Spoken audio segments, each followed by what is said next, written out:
Alright, Justin Majeski here, and today I'm going to run you through a quick tutorial, well, as quick as possible, of how to edit the Milky Way, how to bring out the details in the Milky Way, and proper exposure for your foreground, and those such things.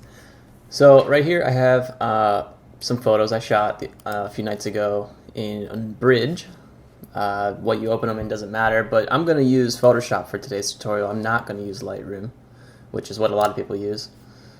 So we'll go ahead and we'll open it up. It opens up the raw room, and I've already edited this photo, but let me just give you kind of a brief overview of what I typically do real quick. I had the temperature set at 3800, between 3800 and 4000 is what I usually keep it at. I bumped up my exposure a little bit to bring out some of the detail in the foreground. Bumped up my shadows a little bit because you can see that it's pretty dark without that. So we bump those up. Clarity just a little bit. I leave vibrance and saturation alone. Another important thing is enabling lens profile correction, and I was shooting with a 16 to 35. So it takes away the vignetting. So without it, it looks like that. With it, corrects it. And typically what it'll do is it'll fix your distortion for you. But I typically just take that back down because it makes these stars look weird in the corners. They look weird anyways, but I don't know, just personal preference. So anyways, I'll hit open image. So it'll open up here in Photoshop. And what I do first is I double click on the background layer, make it into an actual layer, and then I will duplicate this layer. Now what I have here is two of the same exact layer, so I need to make a mask on this top layer here. So we'll go ahead and do that. This button right here creates a new mask, and then you can use the select tool here.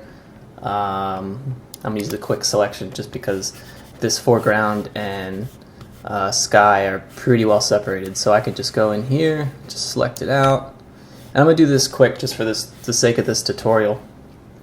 And then I can hit B for brush, and I can go in here with my black brush and brush this in to create my mask.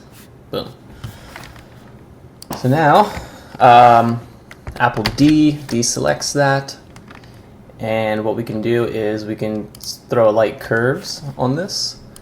So obviously right here is the curves button, pops up here in the properties that you can start adjusting. So I'm just going to do a very slight S-curve.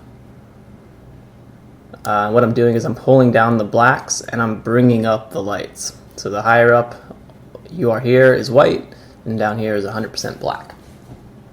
So there's that. And what I'll do here is I'll hold Alt and I'll join these two together so that now I'm only affecting the sky. That's pretty much what's happening. And you know, I might have done this backwards. So what I wanted to do was I wanted to actually delete that, create a new curves layer, and I'm going to bring up the foreground a little bit. I'm actually working on the foreground with this image. So there is that. I'm going to invert this mask on the first layer, hitting Apple I, and now I'm only affecting the foreground, so then I can hold Alt on this curves layer and connect it to this layer. So basically now, as you can see, I'm just affecting the bottom half. So that looks pretty good for a foreground. So now I'll go down here, I'll click on layer 0, I'll hit curves, and what I want to do is add a basic curves layer to this. So I want to darken down the sky, and I want to bring up the lights, maybe a little bit less than that. This is just a very basic correction. So that's just your standard S curve. So now what I'm going to do is I'm going to go in, I'm going to zoom in, and I'm going to add another curves layer. And what I'm going to do is I'm going to use this little tool here, and what this allows me to do is select out colors and light and dark somewhere on the histogram range. So you can see as I hold it over to something darker, like this area in here, like that area there. If you click there, it adds a mark. And then out here in the Milky Way, where it's a little bit lighter, I'll click here and that creates another mark. So you can zoom back out, and now you have these that you can pull down. And all we're going to do is we're looking at the Milky Way itself. All this stuff on the outside we can ignore for now. So I just want to get a good contrast going there. And that's pretty good. Now the rest of the image looks way overdone. So what we're going to do is I'm going to hit B. I'm going to make sure I'm on my mask layer. Bring this down. And I'm going to paint away. I'm basically subtracting. So now you can see that that is in my mask. And I'm going to hit Apple I to invert that.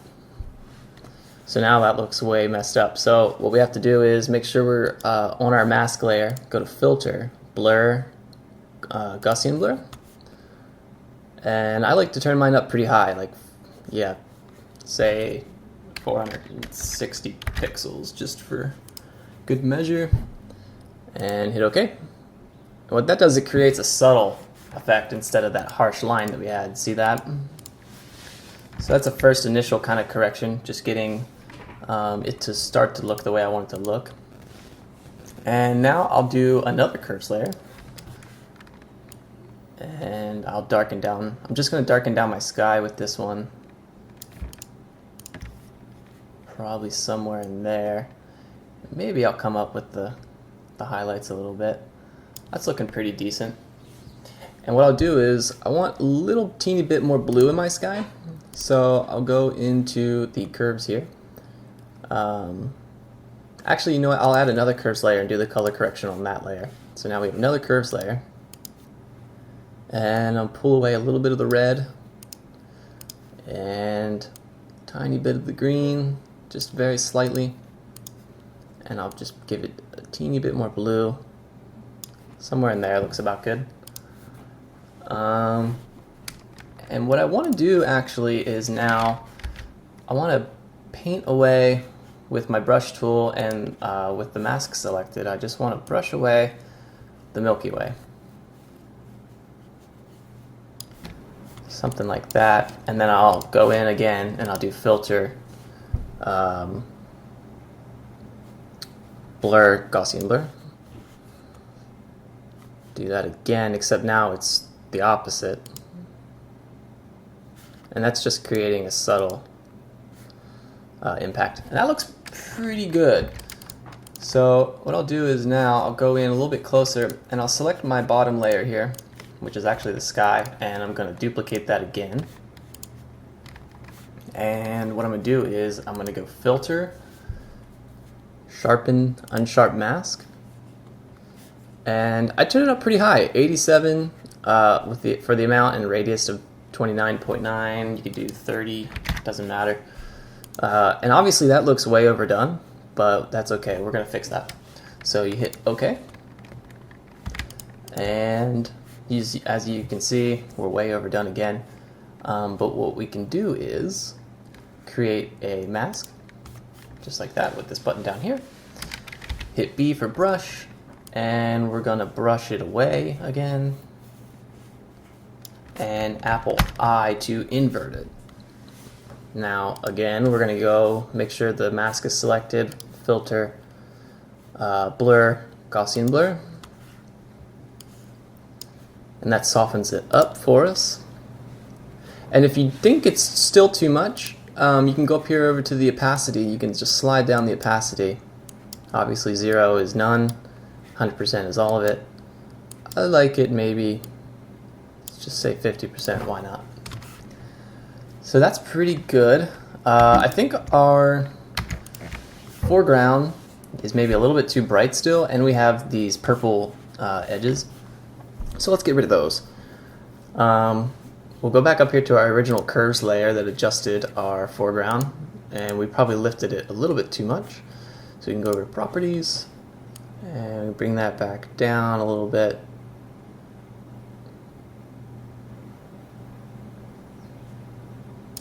Maybe somewhere in there. Looks pretty decent. And then I'm going to create a hue and saturation layer above that. And I'm going to go to magentas, and I'm going to pull down my saturation on my magentas. As you can see, that pulls away that hue, and mess with the lightness to kind of match it. Yeah, probably all the way dark looks about right. And you can connect these two as well, holding Alt, just so you don't affect the sky, but it doesn't seem to really be many magentas in the sky, so that's not necessary. Other than that, we're looking pretty good. I would maybe go in and refine this mask on the original foreground layer that we made.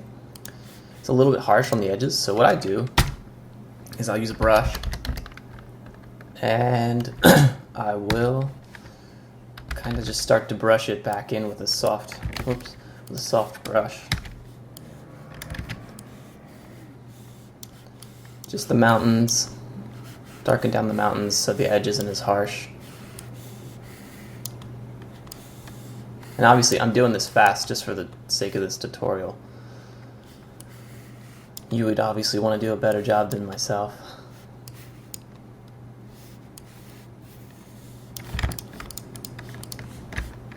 But something about like that. That looks pretty good. I would maybe even throw another curves layer on up here and maybe darken down this little section, just mask that in. But other than that, it looks pretty good. You can add saturation to it. You can do whatever you'd like with these adjustments up here. But this is typically what a typical image of mine will look like. I'll have a couple layers. And I know there's more than one way to do this. You can do this in Lightroom and probably less steps, and it's probably even easier, but I just wanted to make something for Photoshop users. So that's my tutorial today. Again, my name's Justin Majeski. You can check out my website, variant3.com. Thanks.